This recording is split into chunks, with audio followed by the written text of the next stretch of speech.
And ladies and gentlemen, thank you for staying back for this final segment of our UOB Global Markets Economic Forum.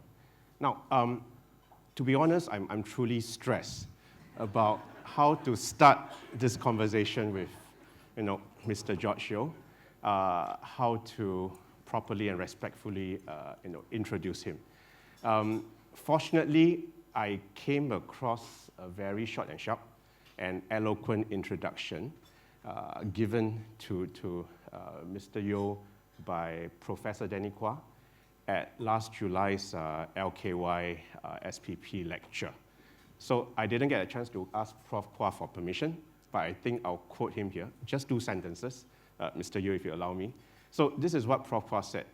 In the world of ideas, Singapore has been blessed with a whole string of men and women who are exceptionally powerful and deep thinkers. And residing in this pantheon of exceptional Singaporeans is, of course, our guest speaker today, who is an accomplished real-world practitioner and a deep thinker in his own right. To that, I would like to add my own observations. We all know that Mr. Yeo cares a lot about our little red dot. We all know that he cares about ASEAN. We all know that he cares about the world and the people around him. And of course, we all know that Mr. Yeo is an advocate of lifelong learning. He said himself that he's just learned how to scratch the erhu. And we all know that Mr. Yeo, keeps to a very, very mean fitness regime at his age. Those of us who follow his Facebook knows that he runs hourly long, evening runs, at Changi Point, at a pace that puts, me and my peers to shame. So, ladies and gentlemen, our esteemed guest, Mr. Wee, dear bosses and colleagues of UOB, can we give another big round of warm welcome to Mr. George Yeo? Thank you.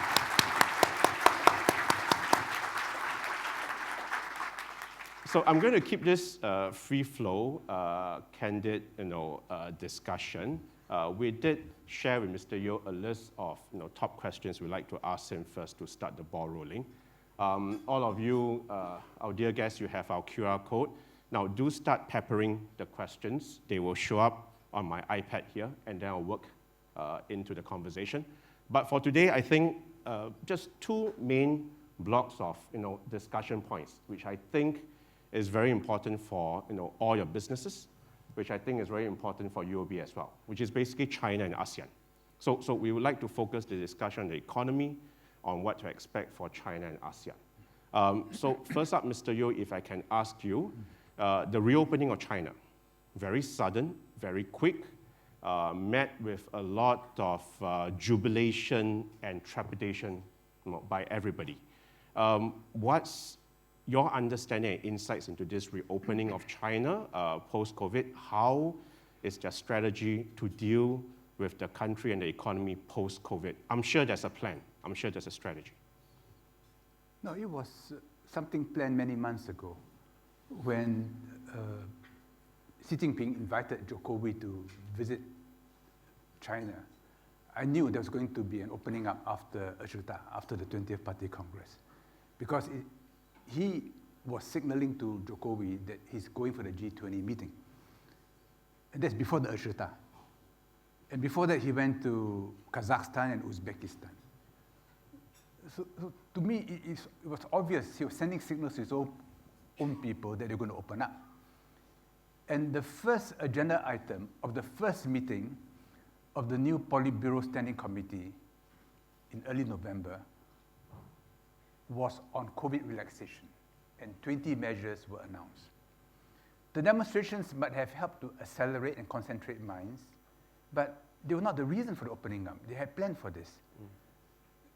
They knew that COVID was weakening, and that therefore they could do it as a controlled fire, not as an explosion. But in the end, it turned out to be more violent than they expected. So I was watching whether they were going to institute controls for Chinese New Year, because it's the biggest migration on earth.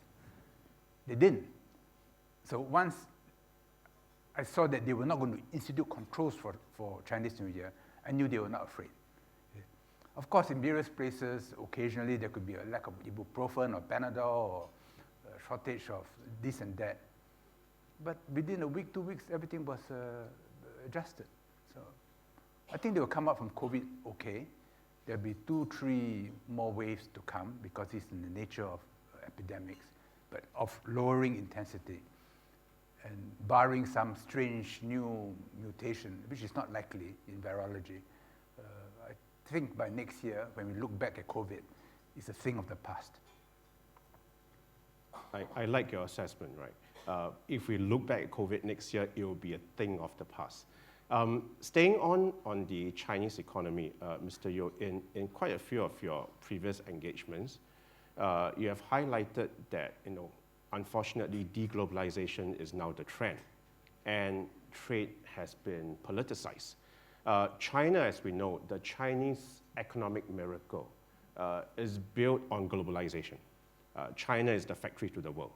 So now that China is reopening after COVID, does that solve the other half of the equation about the growth slowdown, about deglobalization for the Chinese economy? The period when China depended on globalization for its economic development when we look back later, will be seen as being relatively short. In Chinese history, it's been a self-contained universe, and the internal circulation had always been much more important than the external circulation. There was a period when Deng Xiaoping took over, when China had to learn from the world, when exports and imports became a large part of its GDP, but that's been coming down. And in the coming years, it is the growth of the domestic market and of consumption which should be the most interesting. They're becoming more middle class, so all the needs of a middle class society, all the demand for goods and services associated with growing middle classes will become more important. I read an article the other day that China will have more land set aside for national parks than the US. They're starting, they're learning from the US. I think the US is helping them. Some of those involved in the US are helping them. And can you imagine outdoor activities, all the equipment, ski, rope climbing, country cottages, all this will grow in China. They have huge needs for healthcare, in education, in pollution control, in internal tourism, food, wine. They will become one of the world's biggest producers of wine, but I think Baijiu will hold its own in China. So as the US domestic economy was an important driver of the global economy for decades, Chinese domestic economy will be a major global driver of the global economy in the coming decades, and therefore something we cannot ignore. Yeah. So looks like, how should I say, we're going to have more positives to expect from the Chinese economy going forward as it transforms, as it becomes more of a spending economy, more of a services economy, and moving away from manufacturing. Now, staying on the economy, I think one of the questions a lot of our audience is asking about is the currency, is renminbi. Yes. We all do business in China. We need the renminbi. And the renminbi, rightfully or wrongly, has went through a very volatile patch over the past few years, starting from Donald Trump to now COVID-19. It used to be that we all expect renminbi to be, in due course, a global reserve currency, in due course to overtake the US dollar as the currency to do business with. Now, to be honest, that thought is much more nuanced. And I remember in some of your observations, you highlighted that, especially with Russia's invasion of Ukraine and the subsequent sanctions against Russia, the US has weaponized the US dollar, has blocked Russia from access to funding, from payment. So what's your view of the renminbi in this new reality? What are the challenges should we look out for? Well, first, let me make a quick comment on your earlier statement that China is losing manufacturing. I don't think so. I think China will remain the single most important manufacturing hub for the entire world. And it will increasingly be China and Southeast Asia. We can talk about that later. No, China has about a fifth to a sixth of the world's population, but it's 1/3 of the world's robot population. And I read the report that last year, China accounted for half the population growth of robots in that year. So certain kinds of manufacturing are moving out, but a lot of it will be retained within China because no one can replicate the Chinese ecosystem for mass manufacturing. And this has been the case throughout history. On the renminbi, the key here is that I don't believe China will ever fully open up its capital markets. Because if you fully open up your capital markets, then you can be manipulated. And London and New York, without your knowing, and by the time you find out it's too late, could have moved in and done a lot of things to you. In the 19th century, after the end of the Second Opium War, around 1861, every ship calling on the China coast or up the Yangtze River was inspected by a Yang Ren, by a white man, mostly a Britisher. They collected the customs, decided what they should keep for themselves, and give the rest to the Qing dynasty. China by that time had lost control of its financial system, and they would not want to lose control of the financial system. So I don't think the capital markets in China will ever be fully free. There'll be a great wall around it, a great financial wall with gates. These gates will be policed. Sometimes they are flung wide open and you can move in and out without any trouble. Sometimes they will be controlled. Sometimes they may even be shut. And if you play games, you will know that they will go after you. So as a result of this, there are two pools of renminbi. There's a pool within China, which is a huge pool, and there's a pool outside China, which is a relatively small pool compared to the pool inside China. That pool outside China will be settled in Hong Kong, Singapore, London, and it's a part that you can play around with and will be used as additional reserve currency by many countries. I don't think China has any wish to displace the US dollar as a global reserve currency because that also exposes you to outside forces, which they do not want. But there will be an important currency. The US has been weaponizing the international financial system and through it exercised long-arm jurisdiction, even to us in Singapore and to many countries, and it's creating a lot of resentment. With the Ukraine war, an alternative system is being created much faster than we could have anticipated in the past. Because Russia is so heavily sanctioned that, and as a result of which there are so many opportunities for those who operate outside the US controlled international financial system. So that is going very fast. Some months ago, I read a report that to process Russian oil and to avoid US sanctions, the SOEs are keeping out of it. But new entities have grown to refine Russian oil, and they're called teapot refineries. Well, teapot, I thought, well, these are small operations. Until I met the Shell board in Singapore, and they told me that each teapot is bigger than Shell's refinery in Singapore. Wow. And which is already one of the biggest in the world. So, how do they settle? Renminbi, US dollar, ruble. India is also not going to be a satellite of the US, so they're also buying. What do they settle? Ruble, rupee. Then there's Iran. And with the withdrawal of NATO from Afghanistan, the whole of inner Asia is now its own world, outside US control. The most dramatic was the visit by Xi Jinping to Riyadh a few weeks ago. You know, the King Salman and MBS laid on a welcome never seen before in the entire Middle East. First, a bilateral meeting, then a meeting with the GCC countries, then finally a meeting with leaders of the Arab world, not just Arab countries, but Arab organizations. Yes, it was partly a signal to the US, but it's also a calculation that in 10, 20, 30 years' time, China will be a much bigger player in the Middle East. And China is not intervening in the politics of the Middle East. So they keep good relations with Saudi Arabia, with Iran, with Israel, with Palestine, because China is not interfering in their politics. But everyone knows that China will be a growing factor in their lives. And this is of profound importance.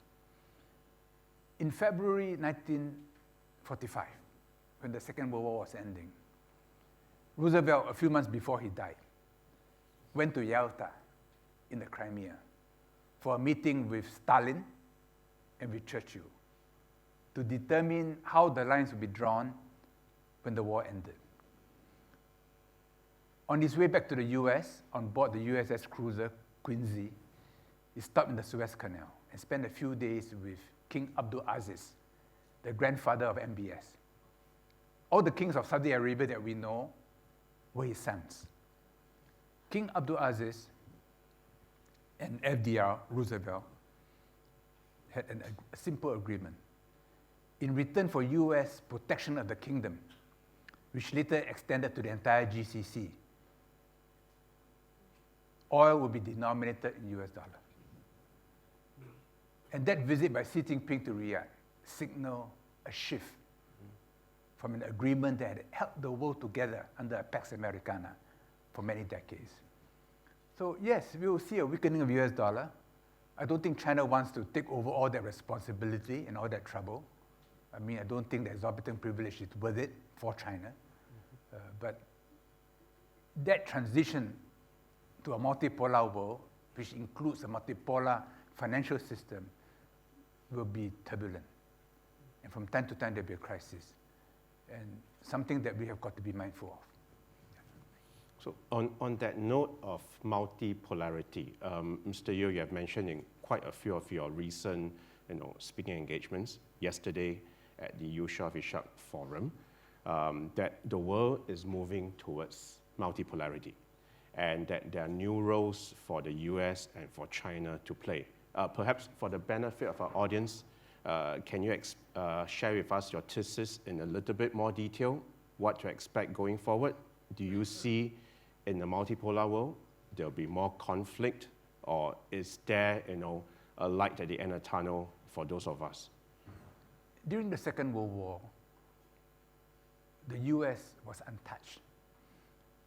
It fought in Europe, it fought in the Pacific. When the war ended, the US economy was 40% of the global economy. There was a Cold War, but the Soviet system was a smaller economy and a world unto itself. So the world that we all grew up in was an American peace, was under an American peace. And so we had the Bretton Woods institutions, we had the US dollar, we had all the accounting standards, and we got used to it. And within that system, trade was depoliticized. So you had GATT and the WTO, and we thought, well, globalization was the end point. And when the Soviet Union collapsed, China joined that world and benefited from that peace. But the world doesn't stay still because the share of the US economy has been coming down. It faces internal problems. There was the rise of Japan, but the US made sure that that never threatened the US. So you remember when Ezra Vogel wrote about Japan as number one, the Plaza Accord, September 1985, when the yen from, I think, 120 was upvalued to 80 to $1. That destroyed Japanese manufacturing. But Japan couldn't do anything about it because there are 55,000 soldiers, GIs in Japan. And Japan depends on the US for the nuclear umbrella. But the US can't do that to China. And this Ukraine war has accelerated the future. They thought they could overwhelm Russia. I don't think they can overwhelm Russia so easily. And Russia is determined to be its own pole, is a nuclear power. And China doesn't want Russia to go down, so China is supporting Russia 60-40 or 55-40, not too much, you see. Not with weapons, but benefiting from it. India is playing 50-50. So already you see there's China, there's a smaller pole, Russia, there's India. And the Middle East wants its own autonomy because Islam has its own view of the world. By 2050, give or take a margin, 1 in 2 babies born in the world will be Muslim. And they have their own view of the world and of life and of the afterworld. And they're not going to follow American values. Yes, some things, yes, but not on the most important things. And as a result of China, India, countries in the Middle East, Africa, Latin America, increasingly feel that they too can find their own way to the future and not be told that the only way to the future is the American highway. And sooner or later, you'll be where I am now.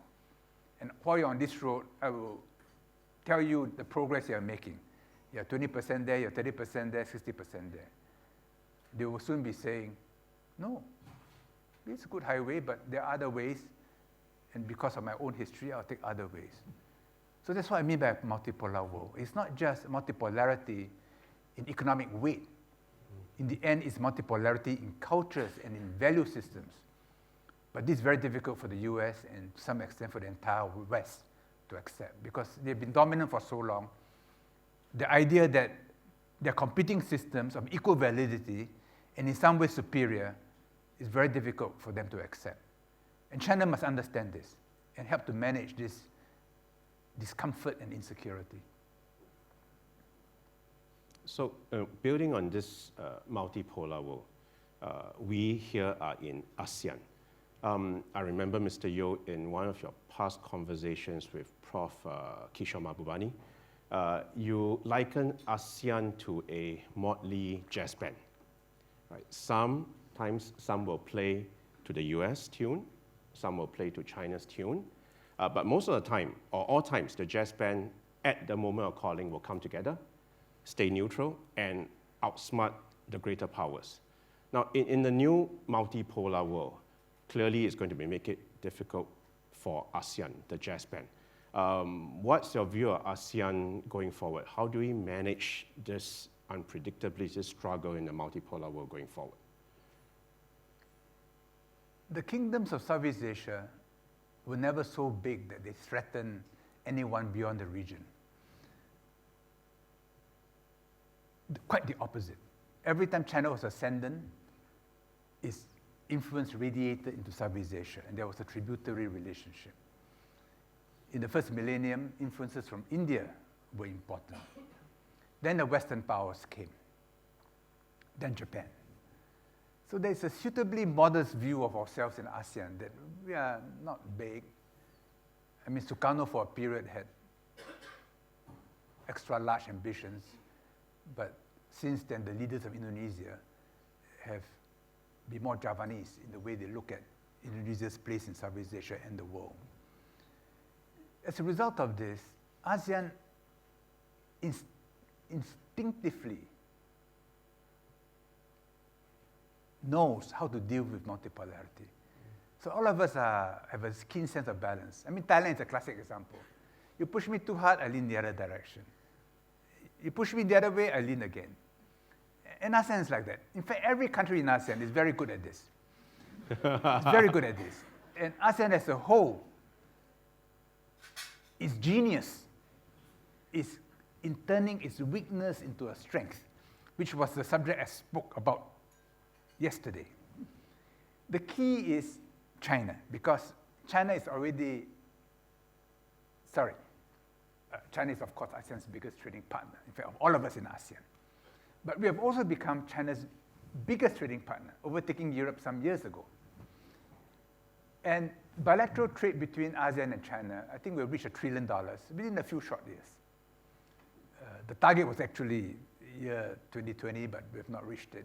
But I think with COVID over, it will grow very fast.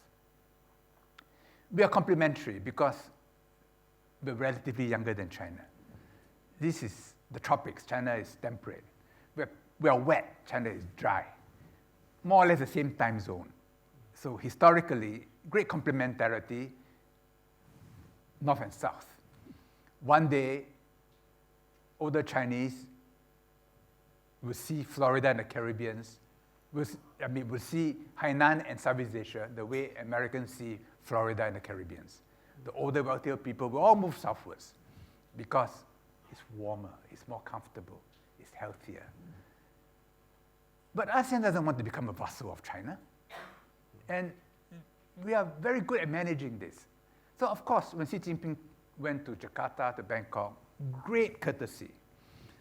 And when Ferdinand Marcos went to Philippines just last week, I was astonished by the way he recollected his meeting with Mao Zedong when he was a teenager with his mother. The mother, I do not know whether, it's worth watching, the interview he gave to CCTV.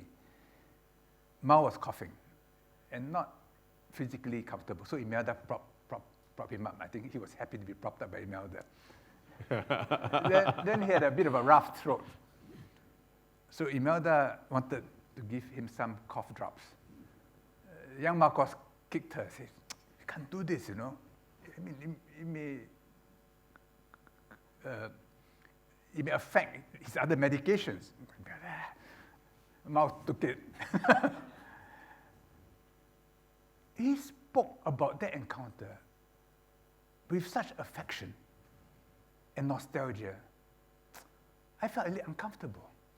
It's okay as a private memoir, but you're the president of the Republic of the Philippines. But no, he said, I contributed to laying the foundation for Filipino-China relations. No, because Xi Jinping acknowledged him and he accepted the acknowledgement. It's a sign of the times. Everyone in Southeast Asia knows which side of the bread will be buttered more. But at the same time, they don't want to be captured by China. I mean, Singapore is 3/4 Chinese. We don't want to be captured by China either. Yes, we want to be close friends with China. We want China business. We don't want China tourists. If there's too many too quickly, maybe slow down a bit. If too many Chinese billionaires, maybe EDB should slow down a bit. But it's okay, it's okay. But our destiny is in ASEAN, it's in Southeast Asia. So naturally, we want the Americans, the Japanese, the Europeans, everybody else to be around. Then our portfolio is a diversified one. So that's the ASEAN instinct. And because of the way the world is going, I think ASEAN will become more and more attractive to more and more of the major powers, not just Singapore, but Vietnam, Philippines, Indonesia, Malaysia. And even though we are not as tightly organized as China, but we don't want to be as tightly organized as China because it's can quite suffocating, like during COVID. I think we're happy being who we are. The ethnic Chinese connection will be very powerful and probably very important to UOB. You think about it. You think about it. When the Western powers were here, they had to deal with local people. They could not. So they needed the compradors, the taipan. So you had this whole intermediate group in business who were mostly Chinese, who intermediated between an advanced West and a less advanced Asia. Now with Asia rising, the Chinese are so used to dealing with one another within China. Outside China, they're a bit clumsy. And when they go to Indonesia, to Thailand, without the local Chinese helping them, they can't really succeed. So those who are compradors for the Europeans are now compradors for China. But it's the same instinct in the same group of people. And their children now dominate high tech in Southeast Asia. But again, mostly ethnic Chinese. Now, mind you, if we're not careful, there'll be an anti-ethnic Chinese reaction in Southeast Asia. So there must be a deep sense that, no, I'm Chinese, but I'm Indonesian, I'm Thai, I'm Filipino, I'm Singaporean. And our use to China and the world is because of this management of our identity. So if we play it right, I think Southeast Asia will have a very bright future in the multipolar world. And China will need us. The Americans will need us. The Japanese will need us. And we are connected in a million different ways, not only with China, but with all parts of the world. And Singapore, being smack right in the middle of it, should benefit a lot if we position ourselves right. Mr. Yu, I want to add on to your point. So in a sense, UOB is exactly playing this role. We are helping the Chinese to come out to ASEAN, and we're helping us in Singapore and ASEAN to go into China. Yeah. So very good to hear this from you.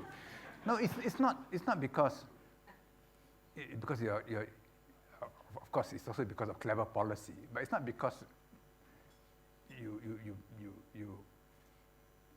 you are brilliant and you embark on this. Because it's in your history. It's a history. I mean,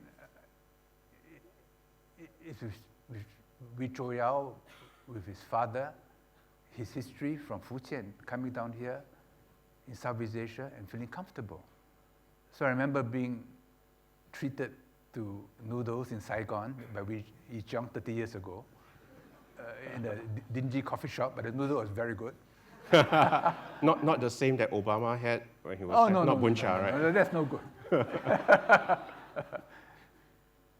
So instinctively, I think the ethnic Chinese sense opportunity. Sometimes we are wrong, but it's okay. It's okay to be wrong. It's good to try. Yeah.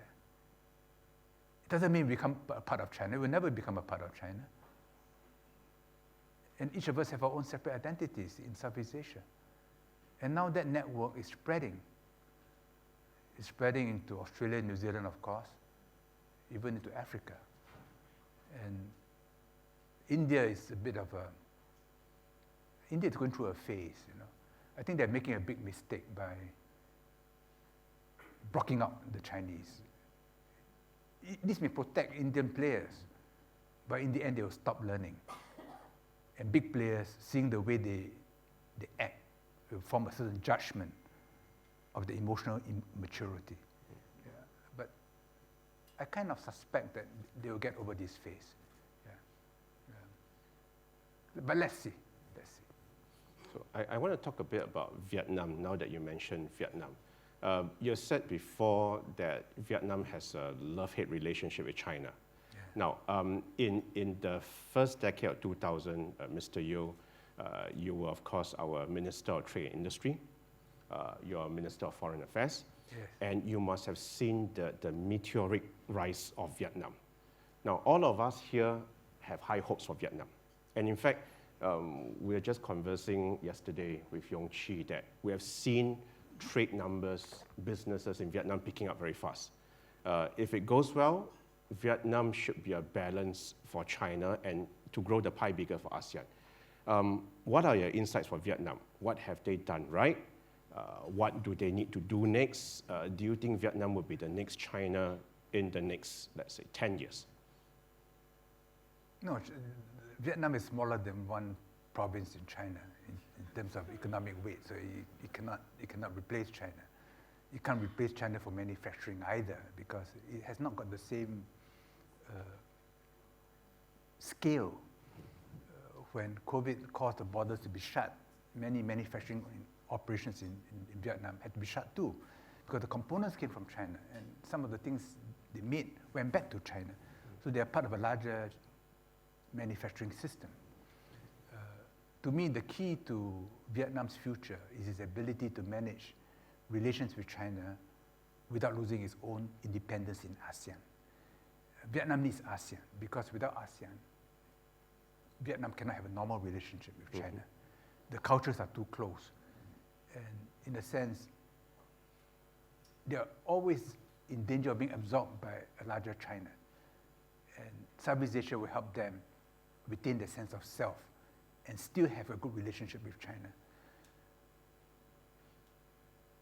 The first leader Xi Jinping met after the 20th Party Congress was the General Secretary of the Communist Party of Vietnam. So that decision was taken by both sides. I watched the videos, and if you have not, I recommend you look back at the videos. Nguyen Phu Trong, the General Secretary, he's a small guy. But when he met Xi Jinping, he made a gesture to embrace Xi Jinping. Xi Jinping is quite big. Xi Jinping, of course, responded. Then later on, Xi Jinping bestowed on him a friendship medal. It was a simple ceremony, many officials were masked up, but very symbolic.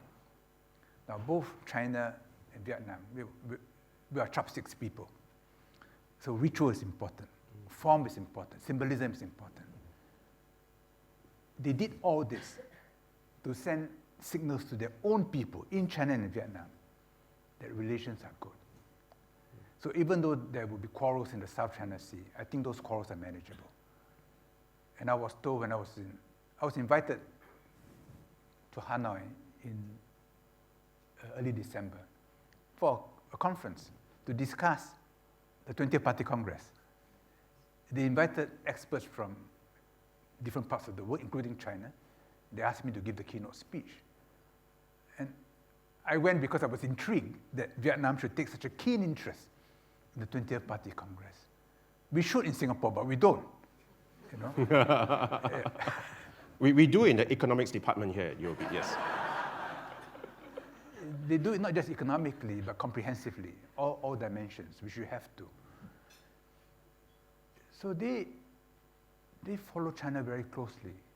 They are determined to be independent. It's low profile, but the relationship between the two communist parties is intimate. Yeah.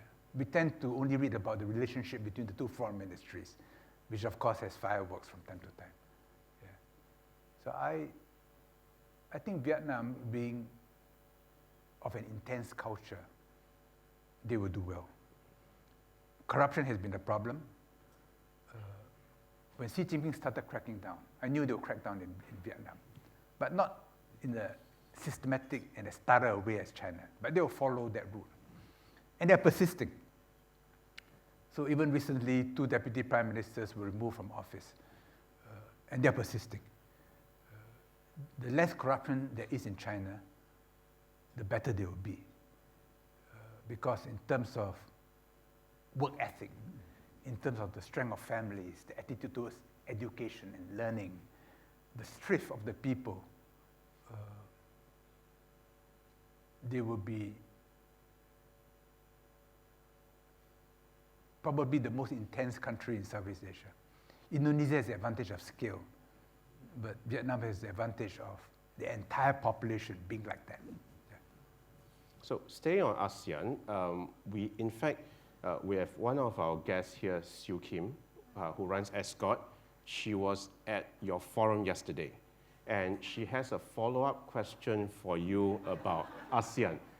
Cedric, if you can, give Siew Kim a mic. Hi, Mr. Yeo. Very privileged to see you twice, in a week. So thank you very much. I know you're very pro-ASEAN and very excited after the conference yesterday and went back, talked about ASEAN. By the way, I went back and then I went to listen to ASEAN anthem. So you talk about it during the conference. So, okay, my question, huh? I'm so happy to hear that. Yes. It's a nice tune. Yes, it is, yeah. So I'm here to promote what you are promoting, ASEAN anthem. Okay. So ASEAN is more than 50 years. We started with 5 member countries, now 10. And there's a lot of investment and growth towards the east. So ASEAN is definitely in a very good position. In fact, this morning in the UOB research report, they talk about how FDI have actually increased in ASEAN. So definitely in a very good position. You spoke about how ASEAN will play a key role in this multipolar world. Believe that as well. So ASCRD, I also talk about ASCRD. ASCRD has a significant presence in ASEAN. We operate 9 out of the 10 countries in ASEAN, and about 40% of our portfolio is in ASEAN. So it's a very important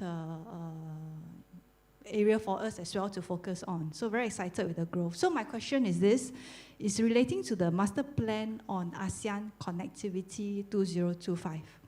where the vision is forging ahead together. And just allow me to read the vision here. To achieve a seamlessly and comprehensively connected and integrated ASEAN that will promote competitiveness, inclusiveness, and a greater sense of community. So it's really a great vision. But my question is really this. So last 3 years, we had 3 years of COVID and a strain on economies of the ASEAN. Currencies have also taken a hit. And of course, in the ASEAN, there are several domestic issues to manage as well. So out of 10, Mr. Yeo, what do you think we are on achieving this vision? And whether we are on track to achieve this vision in 2025? ASEAN is soft. It's very yin. You know? If you describe China as very young, when you see a 5-year plan from China, you know that every paragraph has meaning. And everything that is stated is likely to be achieved at the end of 5 years. In ASEAN, you should have no such expectation. Yeah. So ASEAN will not flow down like water in a canal. It will meander, you know, like a great river. Sometimes it does a long detour, but eventually it reaches the sea. Yeah. And that's been the story of ASEAN. And the reason why it does that is because we are a very diverse region. All the countries, different religions, different influences, different languages, but still enough commonality for us to stick together, partly because we are afraid of larger powers beyond the region. So the idea of connectivity, I was involved with it. In fact, I was one of the strong advocates of it when I was trade minister, then as foreign minister. And we deliberately took excursions for the ministers from Thailand to Da Nang, from Chiang Rai to Kunming, to do publicity for these new routes. So now we do have a very good train from Kunming to Vientiane. The Thais were a bit slow in linking up, but now because of trade, they are linking up. Vietnam was a bit cautious about the highways to Kunming and to Nanning. The one to Kunming is open, the one to Nanning, now they're also catching up. And then the lateral links are gradually opening up too. I just took a land holiday to Malaysia. Malaysia has excellent infrastructure. We're always grumbling about Malaysia because we're always comparing to Singapore. But you compare Malaysia to other countries in Southeast Asia, in fact, it is excellent. Yeah. And Indonesia, many of the projects Jokowi started will only bear fruit in the next term. And it will be a transformed Indonesia in terms of the quality of infrastructure. Philippines has always been chugging along. Duterte has done a lot. I think now with Marcos there, we'll see very significant improvements. So the connectivity is improving. And ASEAN airports are generally pleasant airports to be stuck in. You can be stuck in a Chinese airport or in an American airport, European airport. Oh, it's hell. Not JFK, no. But if you're stuck in the Southeast Asian airport, it's okay. You know, shopping, the food is good, there are massages. Yeah, there's Southeast Asia welcoming everybody, but it's soft. So don't rely on the master plan, but know the direction, and we'll get there sooner or later. And my guess is sooner rather than later.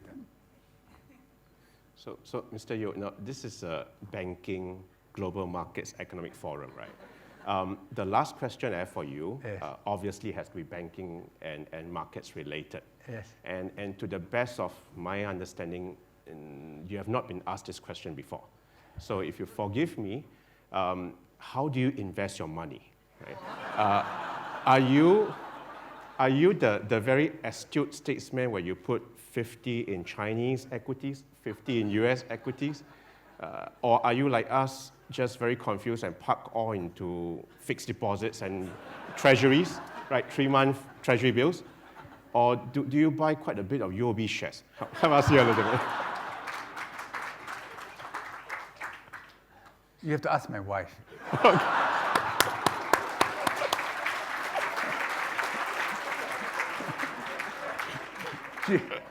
She is finance minister, my sovereign wealth fund. I filed the banking documents, and the UOB file is the thickest.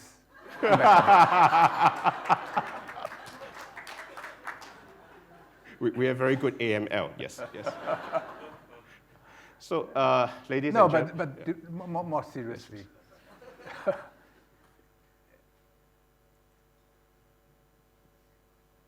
If you are a short-term investor, then you must have the instincts of a trader. Then you must expect to be stressed every minute in the day, even over the weekends, because you got to be alert. Otherwise, others will front run you.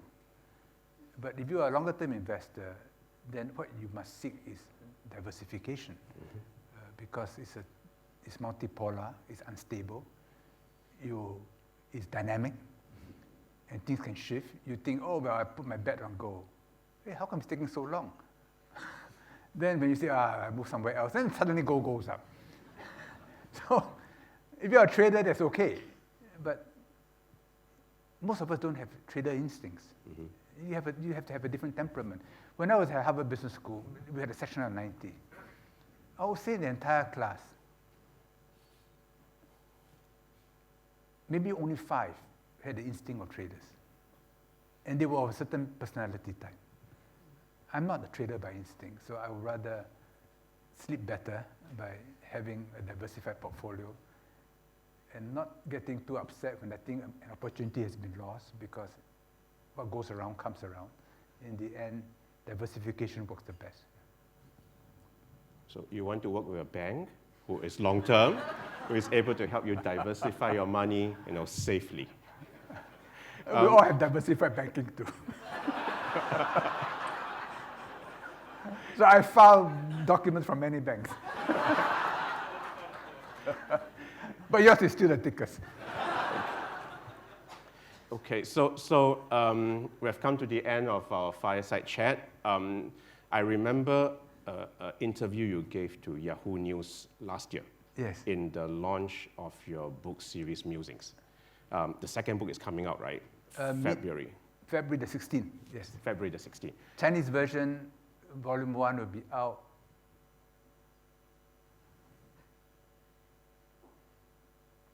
February 24th. Okay, so February 16th, volume 2 of the English. Yeah. February 24th, volume 1 of the Chinese. Yes. And I remember the reporter asking you, why do you want to write the books? Your reply was, this is a set of books by Singaporean for Singaporeans. And you also said that you have a few guiding principles. If I remember correctly, first you said you want to be positive in the book. Secondly, you said you want to be frank in the book. Thirdly, you said you want the book to be ultimately uplifting. So on that note, Mr. Yeo, thank you for a very frank conversation over the past hour. And thank you for giving us positive assessment of the world despite all the uncertainty. And of course, thank you for giving us uplifting thoughts to go back and think about for our business strategies. Ladies and gentlemen, Mr. George Yeo. Thank you. Thank you. Thank you.